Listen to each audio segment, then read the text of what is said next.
por isso que nós, ateus, somos contra a religião e a favor da medicina, da ciência, da tecnologia, dos estudos científicos, pesquisas e testes laboratoriais. É por isso que nós, racionais, ignoramos e rejeitamos completamente o sistema religioso e principalmente os deuses, porque não servem para nada, não contribuem em nada, mas antes só atrasa e transformam pessoas em esquizofrênicas e psicopatas. Se o mundo é ruim, imagine se não fosse a ciência. Seria pior. Exemplo disso, nos tempos mais remotos, as civilizações e os povos eram extintos por completos, porque não existia ciência avançada e nem tecnologia. Quantos vírus já destruiu por completo os povos do passado? Exemplo disso, a peste negra bubônica, que varreu a Europa e a Ásia. A febre amarela, a varíola, a cocolistle, a gripe espanhola, etc, etc, etc. Por que isso aconteceu? Pelo fato da inexistência da medicina, da ciência e das tecnologias. Quando nós falamos em ciência e tecnologia, estamos falando diretamente de vida, porque só através delas que conseguimos curar, salvar e dar ao indivíduo a dignidade de viver e de ter uma nova vida. Sabe aquela frase que diz que os deuses é a cura e a salvação?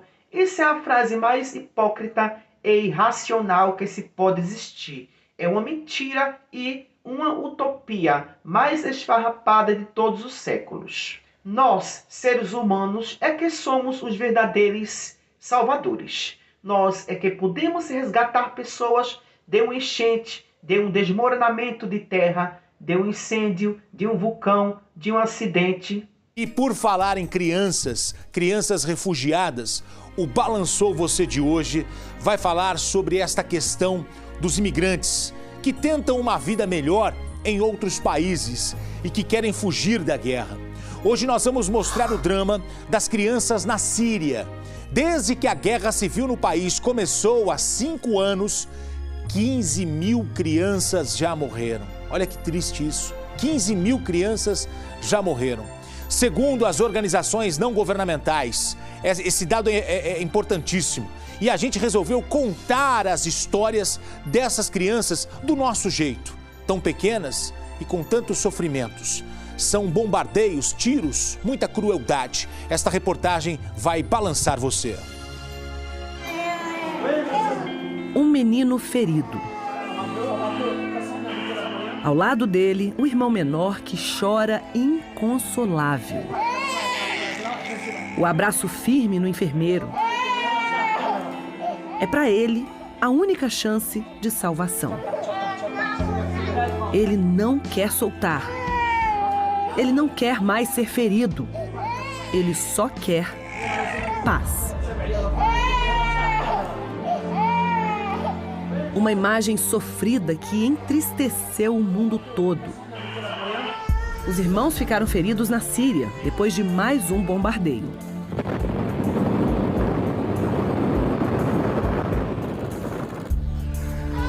Estes que se abraçam também. Mas o outro irmão deles, Hassan, não resistiu. Os óculos empoeirados impedem de ver as lágrimas. Só que a dor está ali, para todo mundo ver e sentir junto. Eles não entendem. Eles não se conformam. Eles só querem paz. Paz. Somos nós que matamos a fome dos mais necessitados. Somos nós que interagimos um com outros, ligamos para o outro, viajamos até o encontro do outro. Somos nós que estamos ao lado de quem gostamos e amamos, amigos e familiares nos hospitais. Na verdade, nós temos o poder de salvar o mundo e principalmente vidas. Quantas pessoas já salvaram outras pessoas apenas com um simples gesto? A doação de sangue, uma doação de medula óssea, com um transplante de coração, de fígado, de rins, uma cirurgia de miopia e astigmatismo ou uma cirurgia de um deslocamento de retina.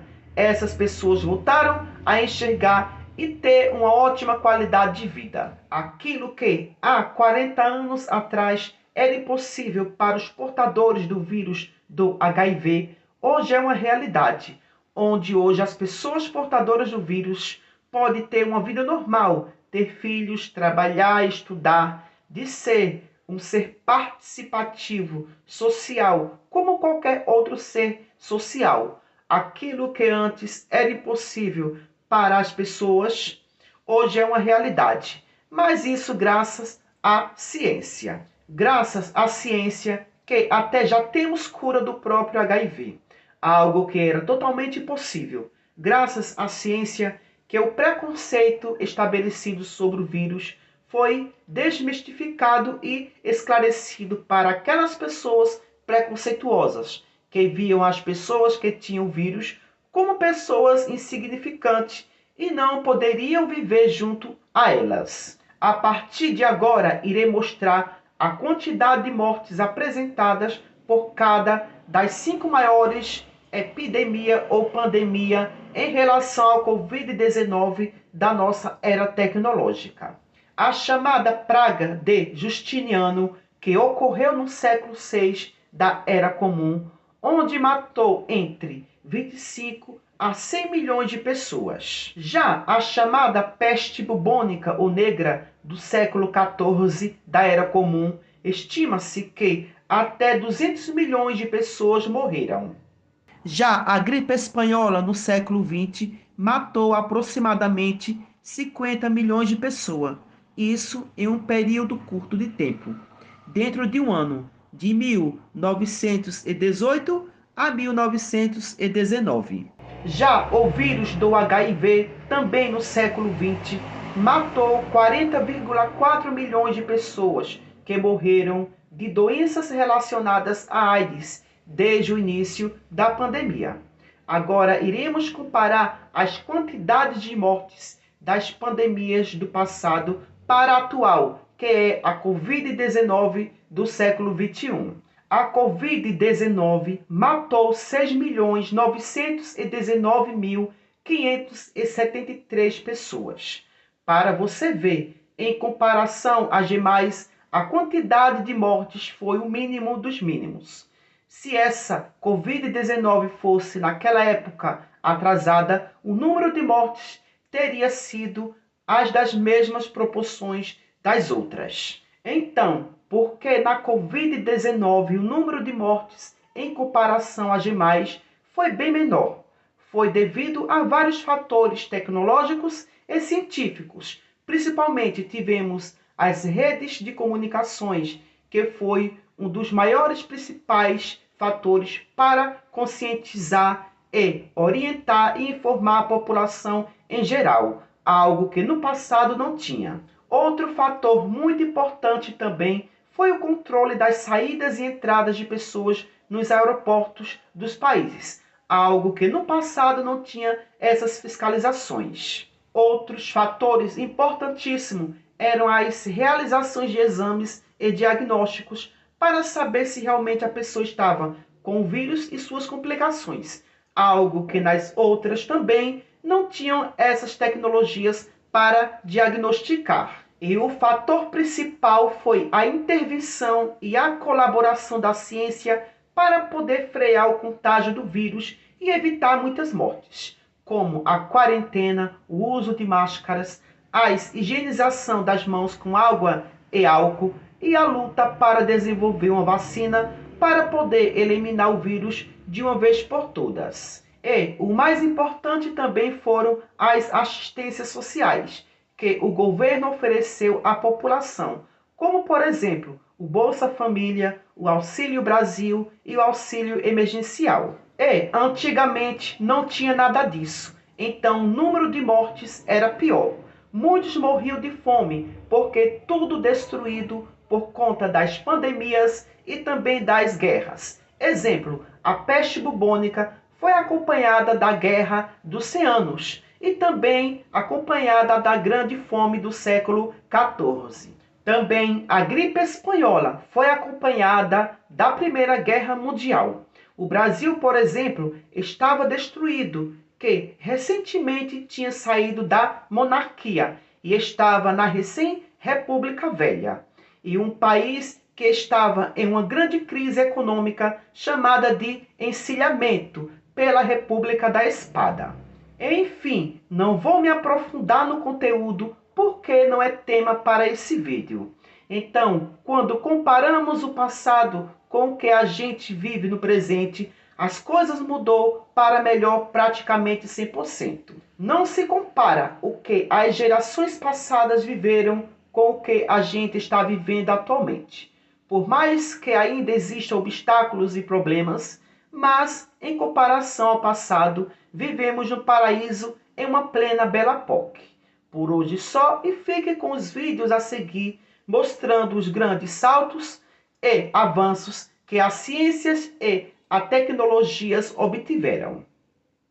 O Jornal da Record começa mostrando como o gesto de solidariedade de um jovem mineiro mudou a vida de um bebê que esse rapaz nem conhecia. Ele se sensibilizou com o apelo da família nas redes sociais, doou uma parte do fígado e salvou a vida do menino. Quem vê o Ravi assim, todo levado, nem imagina o quanto ele já batalhou para viver. O menino de 2 anos nasceu com uma doença rara, atresia das vias biliares. Toda a bilirrubina da criança, em vez de ser descartada, ela vai acumulando no organismo, isso trazendo um sistema de envenenamento no organismo. A única possibilidade de salvar a criança era um transplante de fígado. Parecia difícil. Parecia, até o Luiz Fernando, de 25 anos, entrar nesta história. Eu quero ver o crescimento dele, velho. É uma criança, então quero participar disso. Foi uma união de vontades. De um lado, uma família aflita por socorro. Do outro, um jovem movido pelo instinto solidário. Não por acaso, o cozinheiro do interior é recebido como se fosse da família na capital. Ravi também se surpreende com a visita inesperada. Essa felicidade estampada no rosto tem uma explicação. Foi por meio de um ato de solidariedade do Luiz que o Ravi conseguiu ser salvo. O Luiz salvou a vida do Ravi, doando parte do fígado dele para a criança. E exatamente 1 ano depois de passar por um transplante duplo das mãos, um garotinho de apenas 9 anos já consegue escrever, comer sozinho e até mesmo jogar beisebol. Conheça essa emocionante história de superação. Quando tinha apenas 2 anos, o norte-americano Zion Harvey pegou uma infecção que o fez perder as mãos e as pernas abaixo do joelho. A doença também prejudicou os rins e, por isso, quando ele tinha 4 anos, recebeu da mãe um novo órgão. Apesar de todas as adversidades, o garotinho não perdeu a alegria e o entusiasmo. Em julho do ano passado, Zion conseguiu a segunda doação da vida dele. Durante uma cirurgia que durou 11 horas e foi acompanhada por uma equipe de 40 especialistas, entre médicos e enfermeiros, Zion ganhou novas mãos. Foi a primeira criança a passar pelo procedimento, que já foi realizado 20 vezes no mundo todo. A operação foi bem sucedida e, graças aos imunossupressores que o garoto já tomava por causa do transplante de rim, não houve rejeição do organismo. No entanto, isso era apenas o começo. Zion teve que passar por um lento e trabalhoso processo de reabilitação. Mas nem por isso deixou de se divertir. A terapia incluía bicicleta, bola, bonecos e até música. Esse médico disse que não se lembrava de uma criança com essa idade ser tão madura, com tanta disposição. Aos poucos, o cérebro de Zion voltou a se comunicar com as mãos e mandar os comandos apropriados. Até que ele teve alta, ganhou uma festa de despedida dos funcionários e agradeceu. Disse que tinha certeza que eles fariam o mesmo pela próxima criança que passasse por isso e que fariam que ela se sentisse parte do mundo, do mesmo jeito que fizeram com ele.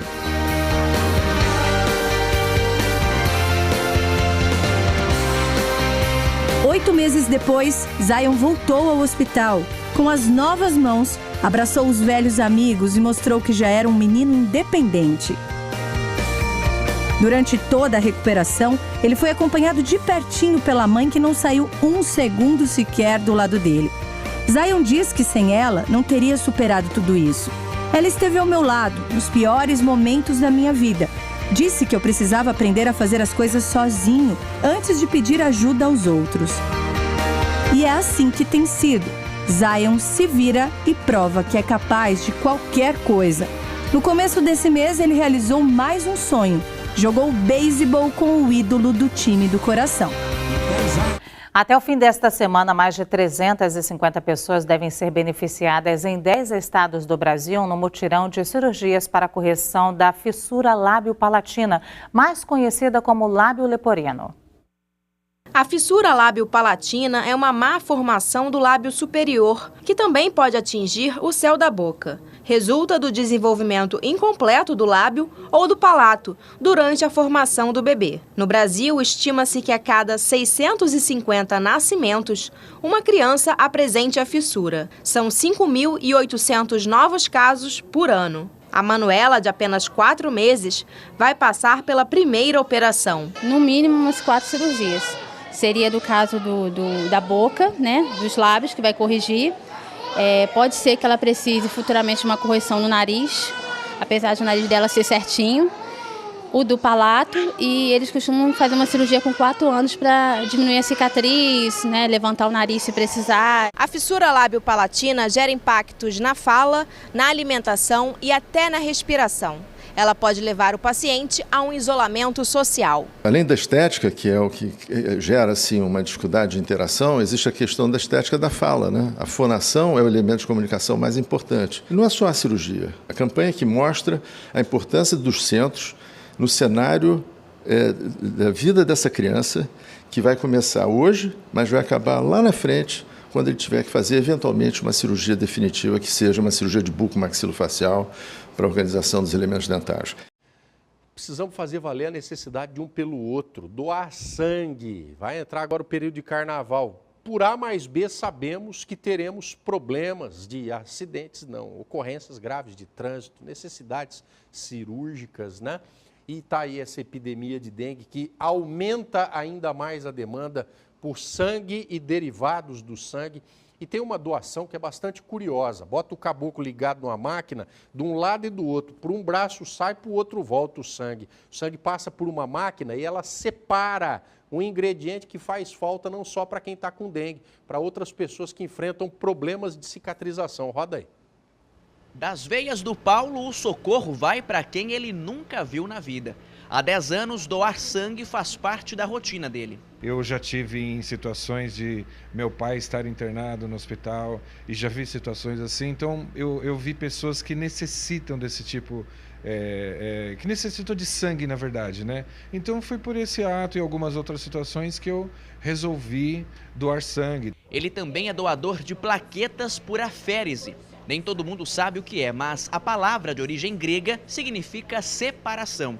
Ou seja, esse é um tipo de procedimento em que é possível retirar apenas uma das células do sangue total. A doação por aférese é diferente da convencional por conta do uso dessa máquina aqui. Por aférese é feita a separação dos componentes do sangue por meio de um processo de centrifugação. Então é feita a retenção das plaquetas e os demais componentes, os glóbulos vermelhos e o plasma, retornam ao doador. A enfermeira do hemonúcleo do Hospital de Base de Bauru explica que por aférese é possível coletar uma quantidade maior de plaquetas em relação à forma tradicional de doação. A gente sempre faz uma comparação, que nós necessitaríamos de 10 doadores de sangue convencional para realizar essa quantidade de plaqueta que está sendo retirado desse doador. É mais eficaz porque a máquina ela consegue retirar o maior número de plaquetas do doador. Então, assim, se você colocar como exemplo uma pessoa que está com um nível baixo de plaqueta e recebe aferes, ao invés de receber uma doação de plaqueta de bolsa randômicas, vai elevar bem mais rápido o número da plaqueta do paciente. Do hemonúcleo, as bolsas de plaquetas são encaminhadas para pacientes internados em hospitais públicos de Bauru e região. Sempre pacientes que estão em tratamento de câncer, que os pacientes que fazem quimioterapia, radioterapia, cirurgias de grande porte, pessoas que necessitam de todos os hemocomponentes. Vamos falar de uma esperança agora, o caso de um novo paciente com AIDS que entrou em remissão do vírus HIV depois de receber um transplante de medula óssea. Deixa a ciência ainda mais perto de uma possível cura. Quem explica é a Sônia Blota. O homem conhecido como o paciente de Genebra se tornou o sexto do mundo a entrar em remissão do vírus da AIDS em longo prazo, após receber um transplante de células-tronco encontradas na medula óssea. Assim como os outros 5, o paciente recebeu a medula num tratamento contra a leucemia. Ele contraiu a doença nos anos 90 em decorrência do HIV. Mas no caso do paciente de Genebra, há um diferencial importante. Ao contrário dos outros pacientes, o transplante que ele recebeu veio de um doador sem uma mutação genética que só existe em pessoas imunes ao HIV. Ele começou o tratamento na capital suíça em 2018 e, de acordo com os médicos, o vírus permanece indetectável 20 meses após a interrupção dos medicamentos antirretrovirais. Agora, sem a necessidade da mutação genética, os cientistas podem entender melhor como células-tronco normais combatem a propagação do vírus da AIDS no corpo humano. Um transplante de medula em pacientes com leucemia continua sendo um processo delicado e arriscado. Mas o avanço é um passo importante na direção da criação de uma tão aguardada cura ou vacina contra o HIV. Você vai sentir eu tocando. Você não vai sentir dor em nenhum momento, tá, Bruno? Seu olho tá super anestesiado, mas você vai sentir o toque, como se fosse no dentista. E agora eu vou embaçar sua visão, tá? Você vai sentir o toque e uma cosquinha. E a visão vai ficar embaçada. Se doer, você fala, tá?